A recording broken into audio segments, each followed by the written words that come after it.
Hi, good morning, everyone. Welcome back to the series of All About English. Put a pin on it. அதில் கொஞ்சம் ஊசி குத்தி வைப்பா அப்படின்னு சொல்கிறாங்க. அப்படின்னா என்ன அர்த்தம் அப்படின்னா, put a pin in it or put a pin in that. On it, in it, in that இப்படிலாம் அதை பயன்படுத்திக்கலாம். இதுக்கு என்னன்னா, கொஞ்சம் டெம்பரரியாக அந்த பாயிண்ட்டை கொஞ்சம் நிறுத்தி வையே.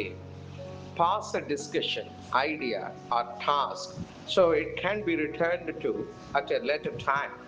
அப்புறம் கொஞ்சம் நேரம் கழிச்சு அதை பார்த்துக்கலாம், இப்போதைக்கு கொஞ்சம் அதை நிறுத்தி வை அப்படிங்கிறத ரொம்ப பொலைட்டா, ரொம்ப நாகரிகமா சொல்றதுக்கு put a pin on it அப்படின்னு சொல்லலாம்.